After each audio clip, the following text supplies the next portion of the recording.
Bismillahirrahmanirrahim. Assalamu alaikum. Student, today our third Trust Act 18 class, and this is our second lecture. And the second lecture start from section 3. Section 3. What is the section 3? Section 3 interpretation clauses expression defined in Act 9 of 1872. यानी act जो 1872 के 9 act के अंदर जो चीज़ें define की गई हैं उनको उनकी तशरीह की गई है. A trust is an obligation annexed to the ownership of property and arising out of confidence reposed in and accepted by the owner or declared and accepted by him for the benefit of another or for another and the owner. The person who reposes or declares the confidence is called the author of the trust. The person who accepts the confidence is called the trustee. The person who for whose benefit the confidence is accepted is called the beneficiary. The subject matter of the trust is called the trust property or trust money. The beneficial interest or interest of the beneficiary in his right against the trustee as owner of the trust property, and the instrument, if any, by which the trust is declared is called the instrument of trust.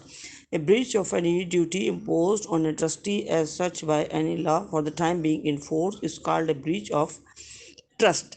Section 3 में trust, trustee and beneficiary को define किया गया है कि who is the trustee, who is the beneficiary and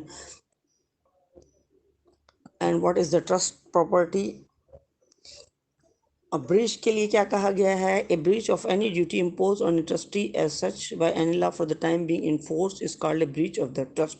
अगर trustee किसी भी किस्म की जो ड्यूटी उसको इम्पोज की जाएगी, अगर उस ड्यूटी को अकॉर्डिंगली वो परफॉर्म नहीं करेगा तो उसको हम क्या कहेंगे? Breach of the trust. And in this section unless there be something repugnant in the subject और contents, registered mean registered under the law for the time for the registration of documents for the time being in a force, a person is said to have notice of a fact either when he actually knows that fact or whom, but for willful abstention from inquiry or gross negligence he would have know it, or when information of the fact is given or to be obtained by his agent under the circumstances mentioned in the Contract Act 1872 section 229, and all expressions used herein and defined in the Contract Act 1872 shall be deemed to have the meaning respectively attributed to them by this act. Interpretation जो इस section के अंदर discuss की गई हैं वो बहुत simple point इसके अंदर हैं. बताया गया है आपको कि ट्रस्ट क्या है, ट्रस्टी कौन है, ट्रस्ट बेनिफिशियरी कौन है. अब ये सवाल ये आता है कि पाकिस्तान के अंदर जो चैरिटी है उसको थोड़ा सा डिफाइन किया गया है. In Pakistan under section 18 of the transfer of property act, charity has been classified under 4 principal division: advancement of religion, advancement of knowledge, advancement of commerce, health and safety of the public, advancement of any other subject beneficial to mankind. यानी तरवीज और तरक्की के लिए religion की, knowledge की, commerce, health, safety और other object for the Mankind, यानी इंसानियत के लिए जो इंसानियत की फलाह बहबूद के लिए जो काम किए जाते हैं, इंसानियत की फलाह बहबूद के लिए जो काम किए जाते हैं वो ट्रस्ट उसके अंदर आते हैं. नाउ वी कम ऑन, मतलब ट्रस्ट से आके थोड़ा हम वक्त की तरफ भी आते हैं कि अमंग अदर्स जो है चैरिटेबल और religious purpose bye courts in the Pakistan. अब कोर्ट्स जो है पाकिस्तान में गिफ्ट को किस तरह से डिफाइन किया जाता है? गिफ्ट और endowment to charitable and religious use by the Muslim, gift for building well and how others. ट्रॉट्स बोलते हैं जो जानवरों को पानी और दाना देने के लिए जो बाहर लोग बनवाते हैं, जिनमें जानवरों के लिए दाना और पानी रखा जाता है, उसके लिए ये लफ्ज़ जो है हम स्पेशली यूज़ करते हैं. अब तो पाकिस्तान में ये चीज़ें बहुत कम नज़र आती हैं, लेकिन पहले जो है ये चीज़ें जो है एक जिसे कहते हैं ना कॉमन आपको नज़र आ जाती थी. गिफ्ट फॉर हॉस्पिटल्स यानी hospital for, gift for maintain school और university, gift for a dharamshala, gift for the सदावर्ड और for giving the feeds to the Brahmins को जो है खाना वाना खिलाने के लिए भी गिफ्ट किया जाता है. Gift for keeping a choultry in the repair, choultry बोलते हैं मेहमान खान या कारवान सराय को, उसकी भी मरम्मत के लिए जो है ये भी चैरिटेबल पर्पस के लिए ये चीज़ें भी पाकिस्तान के अंदर अब जिस तरह से ये मुसाफिर खाने कम हो गए हैं, ब्राह्मण्स को जो ज़ियाफ़त की जाती थी वो कम हो गई है, इसी तरह जो जानवरों को चारा या पानी देने की जो आबरेज बनाए जाते थे वो भी तकरीबन जो है बहुत कम नज़र आते हैं। Now we come on the cypres. Doctrine of cypres क्या है? CYPR या साइप्रस का मतलब होता है कानूनी वसीयत या हब्बा करने वाले की मर्जी को पास रखते हुए कुछ चीज़ों को डिसाइड किया जाए, यानी कुछ चीज़ों को हम, लेकिन उसके अंदर जो सबसे इम्पोर्टेंट चीज़ होती है, अब फर्ज करें एक शख्स जो है वसीयत या हब्बा करता है तो वो मतलब पॉइंट से अपने हिसाब से बात करता है कि भाई उसको जो अपने जिसको हब्बा करना चाहे या जिसको वो फ़ायदा देना चाहे, लेकिन उसके लिए जो एक सबसे इम्पोर्टेंट पॉइंट होता है वो क्या होता है?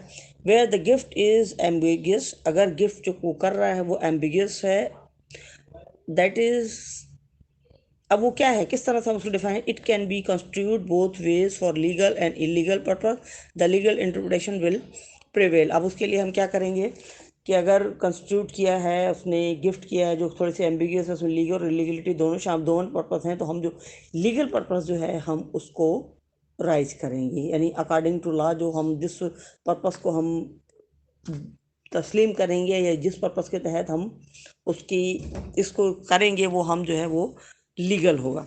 अब उसके आगे एक उन्होंने लफ्ज़ इस्तेमाल किया है और ट्रेस मॉगी वेलेट कोएम परी। इसकी मीनिंग क्या है? It is better to validate a thing than to invalidate it, यानी ये बेहतर ये है कि एक चीज़ को वैलिडेट किया जाए इससे बनाए इसके उस चीज़ को इनवैलिड के समरे में लिया जाए। अब ये इसी सेक्शन में आगे चल के हम एक पॉइंट जो है जो कि मैं चाहूँगी कि आप लोगों को मैं समझा दूँ, एक और पॉइंट है वो क्या है कि अब बात करते हैं presumption of resulting trust can be rebutted by the presumption of advancement which is raised in favour of. अब इसमें कुछ वर्ड इन्होंने इस्तेमाल किए हैं, लेजिटिमेट और illegitimate. I think so you know about what is the meaning of the legitimate and what is the meaning of the illegitimate. I think so you you know this thing. illegitimate illegitimate child of the purchaser, a person to whom the purchase has placed himself in position of loco parentis. This may include anyone, even an illegitimate child, nephew of a wife and godson. अब इसमें एक लफ्ज़ इस्तेमाल किया है लोको पेरेंटिस। लोको पेरेंटिस का लफ्ज़ इस्तेमाल किया गया है। इसकी डॉक्ट्राइन क्या है? इसकी डॉक्ट्राइन लोकोस पेरेंटिस की और गॉडनोस की डॉक्ट्राइन जो है वो क्या है, जिसको हम स्पेशली फर्स्टली जो है क्या चीज़, क्या गॉडसन। यस स्टूडेंट, गॉडसन क्या है? People helping someone grow up to be an accepted member of the community, यानी किसी को हम ग्रो अप करें ताकि वो जो कम्युनिटी का जो है एक्सेप्टेबल मेंबर बने, यानी कारामत शहरी, यानी उसके लिए हम ऐसा इंतज़ाम करें जो कि कारामत शहरी साबित हो। फिर एक और लफ्ज़ इसमें इस्तेमाल किया है लोको पेरेंटिस। लोको पेरेंटिस किया है, it refers to an individual who assume parented status and responsibility for another individual, usually a young person, with formally adopting the person without formally adopting the person, यानी किसी भी यंग पर्सन को adopt किए बगैर उसके लिए welfare का काम करना, उसके लिए वेलफेयर का काम करना, और किसी भी शख्स को कम्युनिटी के लिए एक कारामत शहरी बनाना, यानी जो कम्युनिटी है हमारी उसको उसके में एक कारामत शहरी बनाना। जैसे आप हम अक्सर सोचते हैं कि ये एक कारामत शहरी, यानी ये बच्चे हैं इनके लिए कुछ ऐसा काम किया जाए कि ये बच्चे माशरे के कारामत शहरी साबित हो। ये भी चैरिटी है, ये भी एक तरीके से देखा जाए कि चैरिटेबल पर्पस है, ये भी अच्छाई का काम है जो हम कर रहे हैं। ये section 3। Now we come on the chapter 2 Section 4 of the creation of the trust. Section 4 lawful purpose. A trust may be created for any lawful purpose. The purpose of a trust is lawful unless it is forbidden by law or is of such a nature that if permitted it would defeat the provision of any law or fraudulent or involves or implies injury to the person or property of another, and the court regards it as immoral or opposed to the public policy. यानी कोई भी जब trust बनाया जाएगा उसका purpose क्या होगा? Lawful purpose. और उस लॉफुल पर्पस में हम किस किस चीज़ को करेंगे? अगर फर्ज करें कोई ऐसा हम ट्रस्ट बनाते हैं जिसकी जो किसी कानून के किसी हमारी जो प्रिवेलिंग जो लॉ है उसकी किसी प्रोविजन उसकी उसके किसी प्रोविजन को डिफीट करे, या कोई फ्रॉड किया जाए, या कोई ऐसा उसमें काम हो जिससे किसी और शख्स की प्रॉपर्टी और पर्सन को इंजरी मतलब तकलीफ आए, या कोर्ट ने इसको पब्लिक पॉलिसी के खिलाफ करार दिया गया हो। Every trust of which the purpose is unlawful is void, and where a trust is created for two purposes of which one is lawful and the other unlawful and the two purposes cannot be separated, the whole trust is void. अब purpose तो उसका क्या होना चाहिए? Lawful. अगर कोई unlawful होगा तो वो डेफिनेटली वॉइड होगा, और अगर एक पर ट्रस्ट है को दो पर्पस हों जिनमें से एक लॉफुल और एक अनलॉफुल है, और उन दोनों को हम एक दूसरे के साथ सेपरेट ना कर सकें, तो उसके लिए हम क्या करेंगे? पूरे ट्रस्ट को क्या वॉइड कंसीडर करेंगे।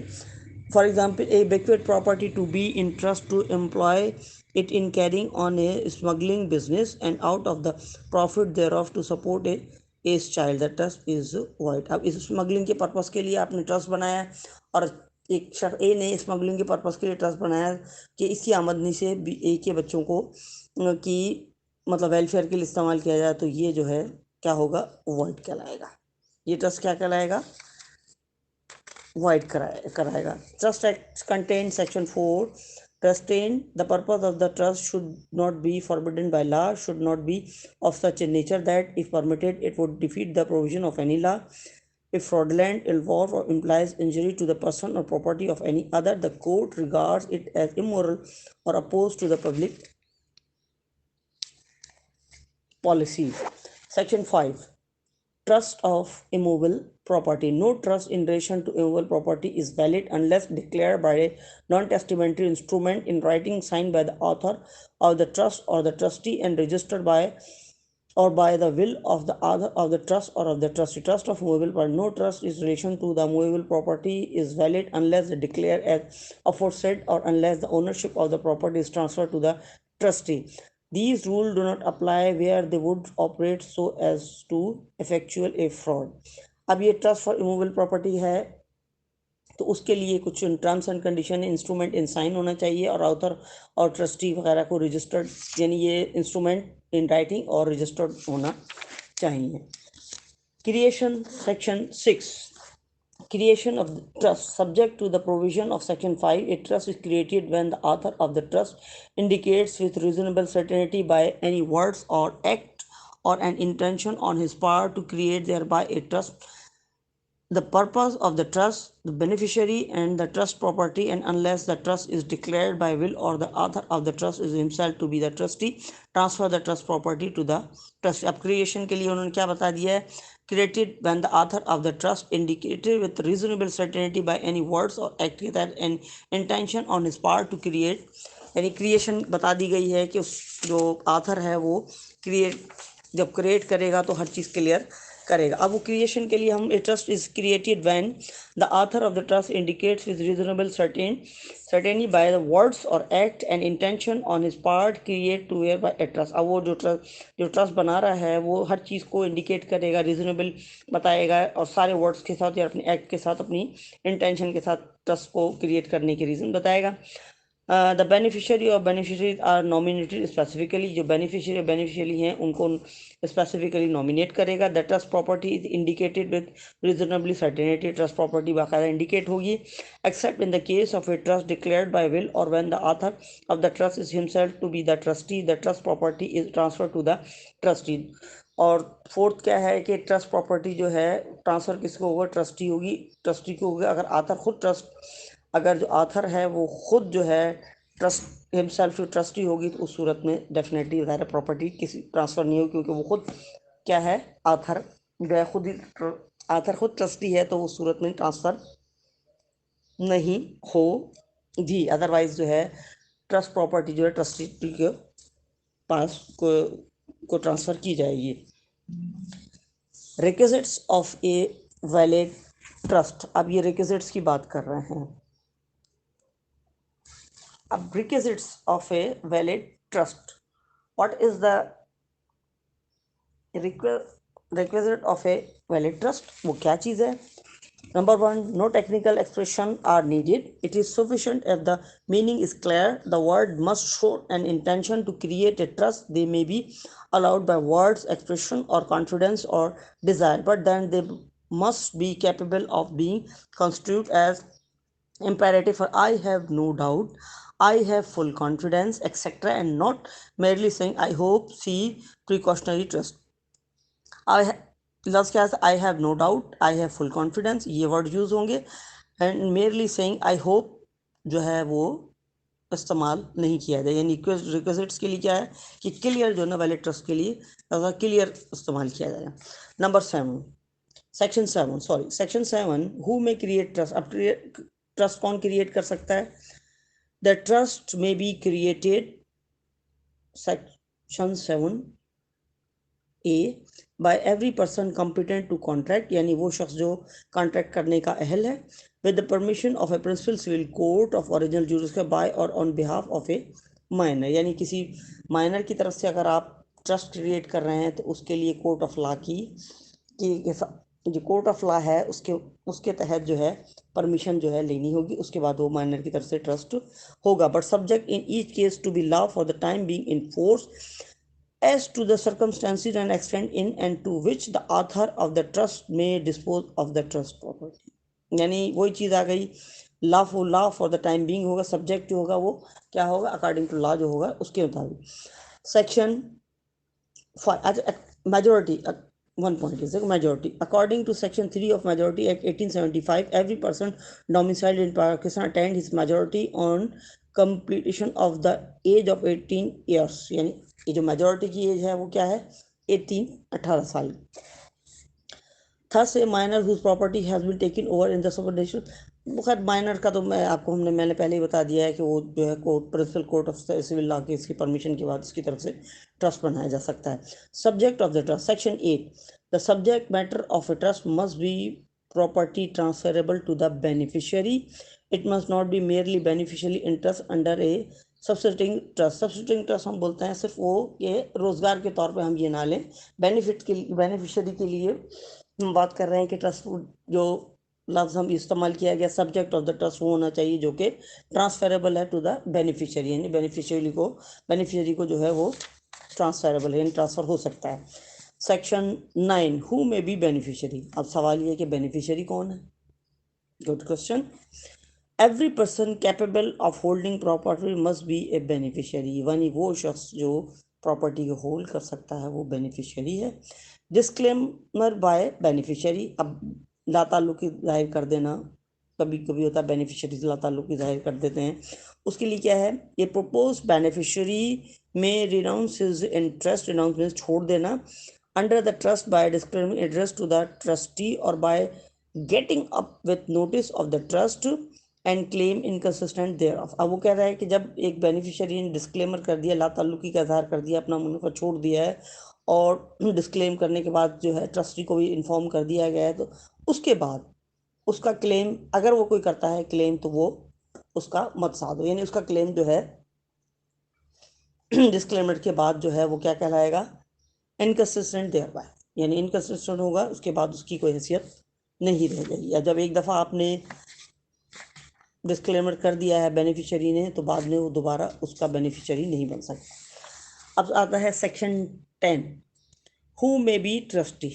भाई जो ट्रस्टी कौन होगा? Every person capable of holding property may be a trustee but where the trust involves the exercise of discretion he cannot execute it unless he is competent to contract. No one bound to accept trust, no one is bound to accept a trust Acceptance of trust. A trust is accepted by any words or act of the trustee indicating with reasonable certainty such acceptance. Disclaimer of the trust. Instead of accepting a trust, the intended trustee may within a reasonable period disclaim it, यानी वो इनकार कर दे, and such disclaimer shall prevent the trust property from wasting to me. A disclaimer by one of two or more co-trustee vested the trust property in the other or others and make him or them sole trustee or trustee from the date of the creation of the trust. दो या तीन trustee हैं, उनमें से कोई इनकार कर देते हैं तो बाद में जो बचता है ट्रस्टी, वो उसका ट्रस्ट का होल ट्रस्टी बन जाएगा। ये सिंपल है कि यानी वो शख्स जो, no one is bound to be, ज़रूरी नहीं है कि वो आप इसको एक्सेप्ट करें ट्रस्ट को ट्रस्टी बनने के लिए, वो आपकी मर्ज़ी है कि अगर आप ट्रस्टी बनना चाहते हैं तो उसको अंदर ट्रस्टी बन सकते हैं, अदरवाइज नहीं। अब qualification of a trustee, the first clause of this section stated that he should be capable of holding the property. Number 2, where the trust is involved the exercise of discretion. In that event a trust should be such who is competent to contract. As such a discretionary trust for the sale cannot be executed by an infant, यानी छोटा बच्चा definitely अपनी इसको according to section 11 जो contract act के तहत late house नहीं कर सकता है। चुनाचे ये इन्होंने जो सेक्शन 4 से सेक्शन 3 से सेक्शन 10 तक जो हमने ये पढ़े हैं, इसके ये ट्रस्ट एक्ट का ये हमारा 3rd लेक्चर था। और इंशाल्लाह हमारे 4th लेक्चर के अंदर हम चैप्टर 3 शुरू करेंगे of the duties and liability of trustee, यानी ट्रस्टी की जो ड्यूटी और लाइबिलिटीज़ हैं हम उनको इंशाल्लाह 4th लेक्चर में उनको डिस्कस करेंगे। नाउ स्टूडेंट, आज का लेक्चर मैं यहीं कंप्लीट करती हूँ। आई होप आपकी समझ में लेक्चर आ गया होगा। फिर भी अगर किसी भी किस्म की कोई क्वेश्चन है तो kindly you can contact with me. Okay students, अपना ख्याल रखिएगा। अल्लाह हाफिज़।